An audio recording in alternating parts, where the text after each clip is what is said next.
wabarakatuh.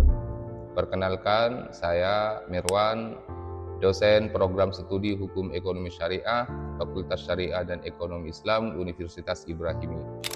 Pada kesempatan ini, izinkan saya untuk menjelaskan mengenai pernyataan diri dosen dalam unjuk kerja Tridharma Perguruan Tinggi atau PDD UKT di bidang pengajaran, pengabdian, dan penelitian. Yang pertama, saya akan menjelaskan mata kuliah yang saya ampu sebagaimana keahlian saya, yaitu adalah Maqasidus Syariah. Dalam hal ini, saya akan menjelaskan susunan rancangan pembelajaran semester yang telah saya susun dalam rangka untuk dijalankan di dalam kelas bersama dengan mahasiswa. Mata kuliah yang saya ampu ini adalah mata kuliah yang mengkaji filosofi hukum Islam atau Maqasidus Syariah dengan pendekatan multidisipliner yang difokuskan pada ranah hukum ekonomi Islam, tidak hanya mempelajari evolusi pemikiran maqasid dari era klasik hingga kontemporer, tetapi juga dilatih untuk mengaplikasikan sebagaimana kerangka penyelesaian sengketa kontrak, perlindungan konsumen, hingga pembaharuan hukum ekonomi Islam di Indonesia. Ini adalah bentuk deskripsi singkat mata kuliah yang saya ampu. Dari deskripsi itu saya turunkan menjadi capaian pembelajaran lulusan prodi yang dibebankan kepada mata kuliah ini. Pertama, CPMK atau capaian pembelajaran mata kuliah. Yang pertama itu adalah menguasai konsep dasar dan sejarah perkembangan Maqasidus Syariah. Dan yang kedua adalah menganalisis metodologi penemuan maqasid dalam teks hukum. Dan CPMK yang ketiga mengkontekstualisasikan hifdzul mal atau perlindungan harta di dalam hukum ekonomi syariah. Selanjutnya CPMK yang keempat menerapkan analisis maqasid pada akad-akad kontemporer. Dan CPMK yang kelima mengevaluasi maqasid dalam proses transaksi-transaksi ekonomi Islam. Sementara capaian CPMK yang keenam adalah menganalisis maqasid dalam sengketa dan putusan transaksi Islam kontemporer. Kemudian CPMK yang ketujuh mengintegrasikan maqasid dalam perlindungan harta, dan yang terakhir mengkritisi pembaharuan hukum ekonomi syariah yang berjalan di Indonesia menggunakan pendekatan Maqasidus Syariah. Pertemuan dengan mahasiswa saya bagi menjadi 16 kali tatap muka, di mana dalam bentuk UAS itu 1 kali tatap muka, dalam bentuk ujian tengah semester 1 kali tatap muka. Sementara 14 pertemuan lainnya saya bagi menjadi 2 bagian, di mana bagian pertama fokus kepada materi dan bagian kedua bagaimana mahasiswa memiliki kemampuan untuk mengaplikasikan materi teori-teori yang ada di dalam Maqasidus Syariah tersebut. Jadi secara singkat bahwa RPS yang saya susun ini terdiri dari 2 bagian. Bagian pertama tentang teori maqasid dan bagian yang kedua adalah bagaimana penerapan Maqasidus Syariah. Untuk memperoleh hasil yang baik dan maksimal selama berada di dalam kelas, saya menerapkan beberapa metode dalam bentuk pembelajaran, yaitu antara lain yang pertama saya menerapkan ceramah, yaitu sistem pembelajaran di mana lebih banyak saya memberikan informasi keilmuan berkaitan dengan Maqasidus Syariah dibandingkan dengan mahasiswa. Selanjutnya, setelah saya dirasa cukup di dalam menjelaskan beberapa teori, lalu kemudian saya memberikan kesempatan kepada mahasiswa untuk melakukan dialog atau semacam tanya jawab. Hal ini dalam rangka untuk menguji seberapa paham dan seberapa banyak mahasiswa itu menyerap materi yang telah saya ajarkan. Untuk itu, dalam pertemuan-pertemuan berikutnya, saya juga menerapkan metode diskusi di mana mahasiswa diberikan tugas untuk mencari kasus-kasus hukum ekonomi kontemporer. Kemudian saya berikan tugas kepada mereka agar supaya menggunakan pendekatan-pendekatan maqasid untuk menganalisis kasus-kasus hukum ekonomi yang bersifat kontemporer tersebut. Setelah itu mereka diberikan kesempatan untuk mendiskusikan di dalam kelas, dan setelah itu dibuka dengan pertanyaan tanya jawab dan lain sebagainya. Baik, dalam rangka untuk mengetahui seberapa besar keberhasilan pencapaian pembelajaran, maka saya melakukan semacam penilaian kepada mahasiswa, baik berupa penilaian informatif, yakni adalah bagaimana mereka berkembang dalam soal pengetahuannya. Penilaian ini biasanya saya lakukan melalui evaluasi tengah semester, kemudian evaluasi akhir semester. Dalam rangka untuk mengetahui seberapa besar keterampilan yang telah dicapai oleh mahasiswa, saya mencoba untuk membaca hasil tugas-tugas yang telah dibuat oleh mereka, baik tugas dalam bentuk makalah ataupun tugas-tugas analisis lainnya yang telah dibebankan kepada mereka selama proses perkuliahan. Baiklah, dalam rangka untuk mendukung apa yang telah saya sampaikan barusan, maka saya akan tampilkan video pembelajaran yang telah saya buat pada pertemuan pertama. Assalamualaikum warahmatullahi wabarakatuh. Waalaikumsalam warahmatullahi wabarakatuh. Baik, selamat siang semuanya. Siang. Apa kabar? Oke. Ini kelas pertama saya ya di sini. Jadi kita pertemuan pertama dalam materi Maqasidus Syariah. Baik, sebelum itu kita perlu untuk memberikan penjelasan soal apa saja ke depan yang harus kita sepakati atau biasa dikenal dengan kontrak kuliah. Kan sudah tidak asing kan kontrak kuliah? Baik. Oke, sebelum kontrak kuliah mungkin dari teman-teman sekalian saya persilahkan untuk mengajukan usul bagaimana ke depan kuliah kita ini. Sebelum dari saya ya, nanti model kontrak kuliah yang seperti apa yang kalian inginkan, silahkan disampaikan terlebih dahulu. Ya, silahkan. Oh, baik sekali. Kalian lebih suka take home atau ujian tulis nanti di UAS? Oke, baik. Jadi ada 3 penilaian pokok yang ingin saya tekankan. Pertama soal kehadirannya, yang kedua soal UTS, dan yang ketiga soal UAS. Itu yang penting kalian perhatikan. Nanti take home itu digunakan untuk penilaian UAS-nya. Baik, untuk memulai perkuliahan pada siang hari ini, apa kita perlu kenalan? Karena ini sudah semester 4 atau 5? 4. Oke. Sepertinya kita sudah pernah ketemu ya di semester sebelumnya.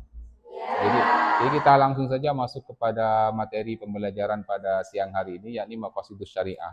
Masuk kepada inti materi yang akan kita pelajari, saya perlu memberikan kepada kalian untuk mengisi absensi kehadiran ini. Oke. Silakan absensinya diisi dulu, sambil lalu kita akan masuk kepada inti pelajaran pada siang hari ini. Ada 3 agenda yang akan kita bahas hari ini. Yang pertama, mulai daripada definisi dan urgensi maqasid. Kemudian yang kedua itu soal klasifikasi maqasid, dan yang ketiga soal mengkaji soal evolusi pemikiran ya.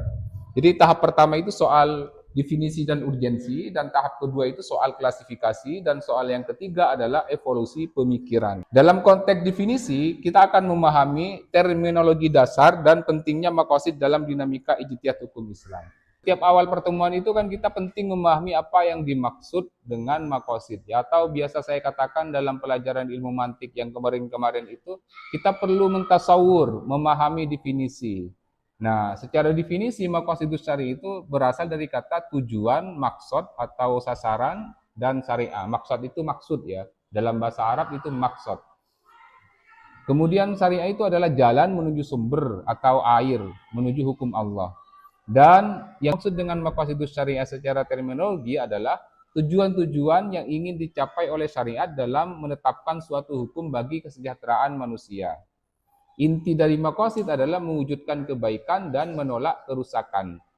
Jadi dengan kata lain, maqasid itu dimensinya itu ada pada prinsip, sementara hukum ada pada formal. Dibilangnya maqasid itu membahas soal inti yang ada di dalam, sementara hukum atau formalitasnya itu yang ada di luar. Kalau mau pakai maqasid, maka itu artinya kita akan bicara sesuatu yang prinsip, tidak lagi sesuatu yang formal-formal, sesuatu yang dasar. Bapak mau nanya. Ya, silakan.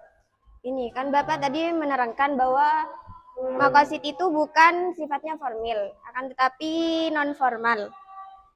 Jadi hukum itu kan sifatnya formal, sedangkan maqasid atau prinsip itu adalah non formal. Apakah tidak menjadi masalah ketika hukum non formal itu dijadikan atau dibangun dari non formal? Yang akan kita bahas itu soal formal. Apakah tidak akan terjadi problem kalau kita hanya mengurus soal substansi, sementara yang formal banyak sekali akan terabaikan. Hukum itu kan, posisi hukum di sini. Nah, posisi substansi atau maqasid itu, mohon maaf, ini habis. Nah, substansinya itu ada di sini. Jadi apakah tidak problem kemudian kalau kita fokus dalam soal ini, sementara ini akan terabaikan? Itu pertanyaan yang sangat bagus sekali, mungkin kita perlu apresiasi kepada teman kita. Apakah dari teman-teman ada yang ingin memberikan penjelasan soal ini? Kalau tidak ada, baik, saya akan coba untuk mengulas apakah ini justru pertentangan ataukah ini justru keseragaman. Maqasid itu membahas soal inti di dalamnya. Oleh karenanya, orang yang mau belajar maqasid, dia harus juga belajar tentang fikih. Sehingga hanya berkisar pada produk luar, tanpa mengerti substansinya, maka dia akan banyak kehilangan moral daripada suatu hukum. Itu kenapa kemudian korupsi itu masih banyak di negara kita terjadi. Itu kenapa para mafia hukum itu bisa lahir, karena dia tidak mengerti substansi hukum, hanya mengerti soal formal hukum. Sehingga dia akan banyak mempermainkan soal-soal yang sifatnya kulit, tidak sampai kepada inti hukum. Hukum itu kan intinya adalah untuk melahirkan kemaslahatan dan menolak kepada kemudaratan. Kalau sesuatu itu tidak bisa melahirkan kemaslahatan, justru mendatangkan kemudaratan, ngapain masih dipelihara? Baik Pak, di sini saya mau bertanya, sepertinya maqasid ini sama dengan usul fikih. Apakah maqasid ini bisa menggantikan usul fikih? Apakah maqasid bisa menggantikan usul fikih? Iya. Pertanyaan yang cukup baik dari teman kita, apakah posisi maqasid itu bisa menggantikan usul fikih? Karena kan sama-sama mau memproduksi hukum. Maqasid ingin memproduksi hukum, kemudian usul fikih juga ingin memproduksi hukum. Itu pada dasarnya akan kita jawab dalam materi-materi yang akan datang. Jadi maqasid itu tidak bisa mengganti sepenuhnya usul fikih, demikian juga usul fikih tidak bisa tanpa maqasid. Kalau mau dibilang maqasid bisa menggantikan usul fikih secara utuh, maka itu mungkin hal-hal yang akan digagas oleh pemikir-pemikir kontemporer saat ini. Seperti Jasr Audah misalkan. Nanti kan kita akan bahas soal bagaimana sih pikiran-pikiran maqasidnya Jasr Audah. Nah itu kalau mau ditarik dari klasik sampai kepada yang modern, maqasid klasik, kemudian maqasid modern, pada mulanya kan maqasid itu adalah materi yang include di dalam ilmu usul fikih. Jadi maqasid itu bagian daripada usul fikih, itu pada mulanya. Kemudian dia naik terus, ingin hendak memisahkan diri daripada usul fikih. Karenanya pikiran-pikiran seperti Jamaluddin Atiyah, seperti Jasr Audah dan kawan-kawan itu ingin memisahkan seutuhnya bahwa maqasidus syariah itu ilmu atau keilmuan tersendiri, usul fikih itu adalah keilmuan tersendiri. Jadi di akhir pertemuan itu memang kita akan coba untuk mengarahkan kalian semua untuk mengerti maqasid itu dalam posisinya sebagai disiplin ilmu tersendiri. Jadi seperti itu ya. Kalau mau ditanya apakah maqasid bisa menggantikan usul fikih, maka maqasid kontemporer itu hendak menggantikan posisinya usul fikih. Usul fikih, maqasid juga maqasid. Maqasid itu kan menghindari kebekuan tekstual. Jadi ada semacam gejala pada masa klasik itu bahwa hukum-hukum itu sepertinya bersifat kaku sama sekali, tidak beradaptasi dengan situasi dan kondisi. Sementara yang diinginkan oleh kita atau oleh ulama-ulama kontemporer itu, bagaimana hukum Islam ini update. Bagaimana dia bisa berdialog dengan zaman, bagaimana dia bisa adaptasi dengan situasi dan kondisi. Misal, hukum dulu melahirkan tentang akad salam. Akad salam itu kan akad transaksi pesanan. Kalau pesanan model dulu, pesan roti, pesan gandum misalkan, itu kan tanpa standar yang jelas dianggap tidak sah. Nah, bagaimana dengan transaksi-transaksi e-komersial sekarang? Yang basisnya itu adalah seperti Shopee, kita pesan melalui Shopee, melalui Lazada, dan lain sebagainya. Kan butuh adaptasi hukum lagi. Nah, untuk kemudian bisa adaptif dengan hukum yang ada, maka kita butuh pisau analisis yang lebih tajam daripada pisau analisis yang ada seperti usul fikih itu. Jadi dikembangkanlah kemudian maqasidus syariah. Itu yang akan menjadi tanggung jawab daripada maqasid, yakni menjawab tantangan kontemporer. Selaku kalian adalah mahasiswa-mahasiswa yang mau fokus untuk mengawal perkembangan kontemporer itu, maka keilmuan maqasid menjadi sangat relevan untuk kalian pelajari. Baik.